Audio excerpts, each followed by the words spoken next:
Start off with James Maddison. How proud are you and the club of him at the way he acquitted himself on international duty? Obviously, his first start, and he had a really good game as well, didn't he? No, we're delighted for him and for his family. It's been a long road for him in terms of making that first start, but he's been consistently playing at a high level for a few years now. So it was great for him and obviously great for everyone here at Leicester City to see him make that start, and he did ever so well. Yeah, he's obviously having a superb season for you as well. In the way the league is at the moment, obviously it's so unique this season, the bottom nine being so close together. He feels like he's one of the more important players within that group, because when he plays well, it feels like Leicester always play well. Yeah, he's a very influential player, but to gain results in this league, it has to be about the team, and that's always something that we've promoted here. You're going to have players with individual quality within it, of course, and especially at that top end of the field where those players being able to make the difference is important. But for us, it's always purely about the team and everyone playing a part and getting the results that we need.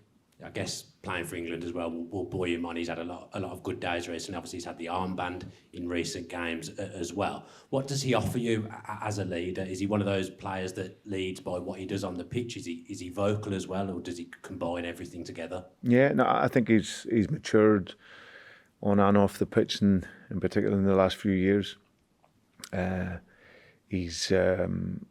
He's got a great view of the game inside the game. You see how he plays it. He plays the game at the highest level, and what the top players do, the inside the game, they can see what's happening, and he obviously delivers. He does his job. He creates goals and score goals, and what has improved over the last couple of years has been the intensity in his game when he hasn't got the ball. But off the pitch, he's very educated. He speaks well about the game. He speaks honestly about it as well in terms of his performance, the team performance, and just that maturity over the last few seasons really come to the fore, and it's great to see, because you need that. You need that in every team. You need players that are going to take on that leadership role, and not just worry about themselves, but worry about the team. And he's certainly one of those. Yeah, and he's up against some unbelievable players for a spot in that England kind of front three, front four. Where do you think he ranks amongst those players? No, he's right up there with those players.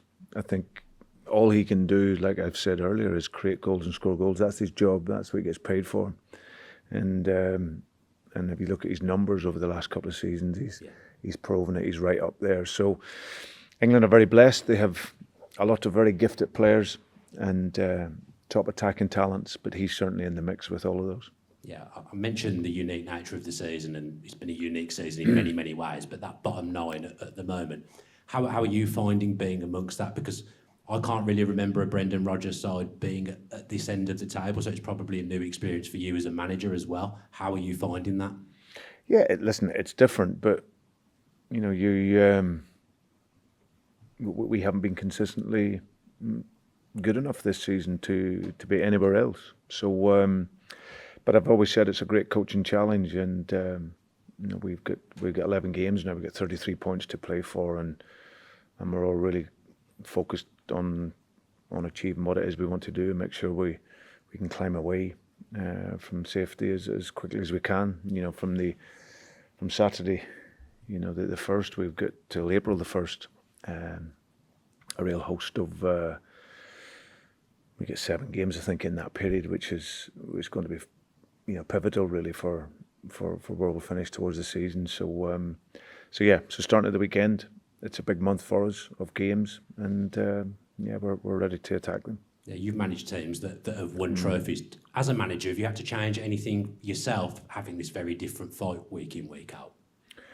No, listen, it's every challenge in football's there. You're never going to be blessed, most coaches, to only work with winning teams and be up there challenging for titles. This is a different side. This is something that you have to deal with, of course. But no, it's something that, as I said, it's the challenge that we have in front of us, and a challenge that I'm really excited about, along with the staff, and making sure that we can get away as safe as we can, as quick as we can.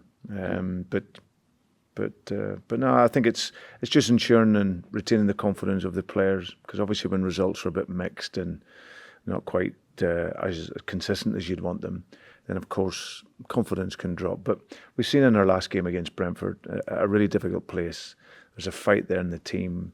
There's a spirit there in the team, and when we have that and we show the moments of quality, then we can get good results. So that's our plan over the course of the next 11 games. Yeah, this is final one from me, by the way. Someone who obviously doesn't want to stay away from the challenge is Roy Hodgson. Did you ever think you'd be coming up against him as a manager again? No, I thought in one of the last games of last season, whenever we played him when he was at Watford, and spoke to him and Ray afterwards, and I thought that was maybe going to be his time where he could go away and enjoy himself. But it's an incredible tribute to his qualities as a manager that a club like Crystal Palace have called him in this moment. Felt for Patrick, of course, leaving his role, but Roy's over 1,200 games, big experience as a manager, and he's still going strong. I'm not sure I'll be going that strong at that age. Thanks very much, Brendan. Pleasure, thank you.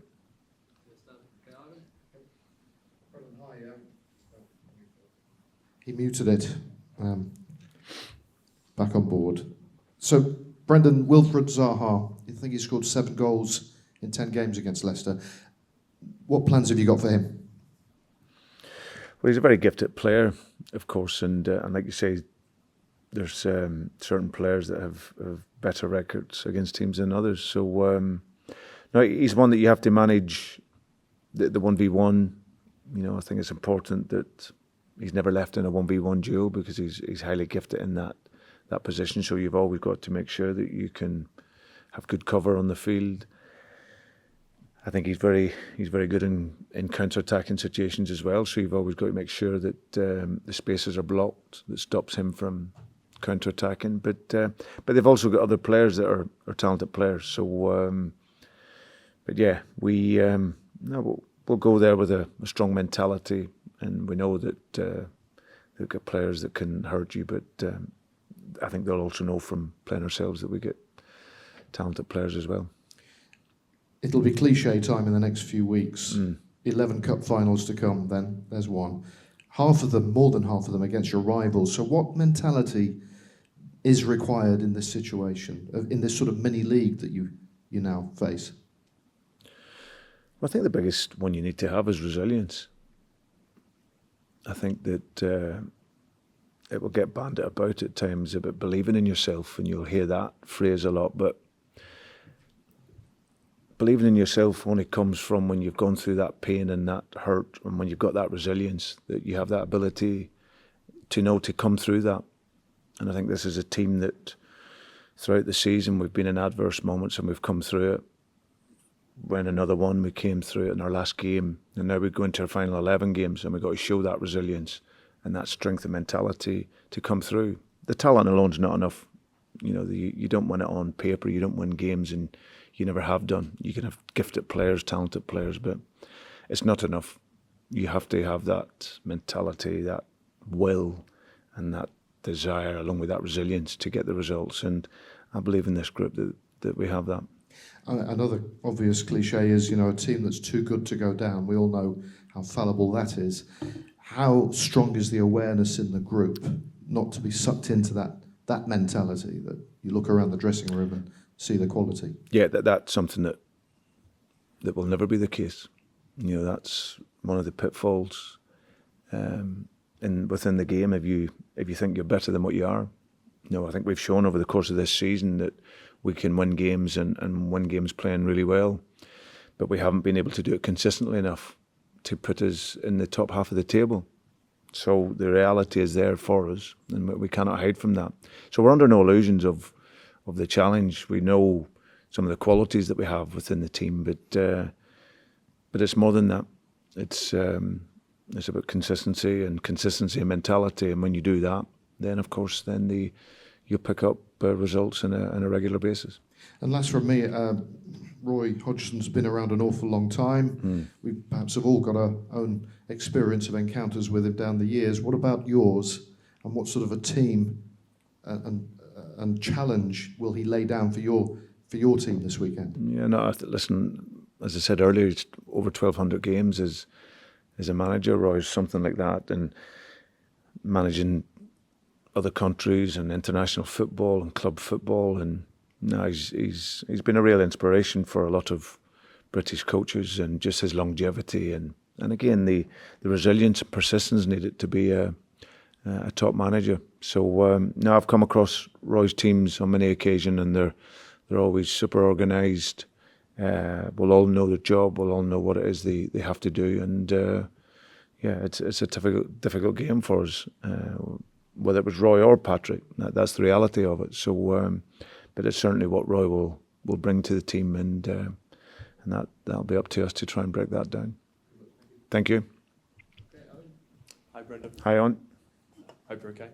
I wonder if I could ask about the injury situation on a few players at the moment. Yeah. Victor Christiansen, you said he wasn't going away with Denmark. He was going to continue his rehab here. How is he going? Yeah, done very well. Been training this week, so we'll just assess him finally tomorrow before the game, and we'll see where he's at fitness-wise. But he's trained this week and did very well. Yuri Tillemans was posting on social media a video of all the work he's been doing in the gym and trying to get back to fitness. How is his recovery going as well? Yeah, sadly he's had a slight setback. He was due to train this week. He was training really well right up until last Friday, and then has had a slight setback that may mean he might need some rest for a few extra weeks. So yeah, which is disappointing for us, but we have to let the ankle settle back down and take it from there. Johnny Evans was another player who had a bit of a setback before the international break. How's he doing? Yeah, Johnny back in training, which is great for us. Final one, Harry Souttar was the Australian coach talked about him returning to Leicester with an ankle problem. Yeah. Is he okay? What's the assessment on that one? Yeah.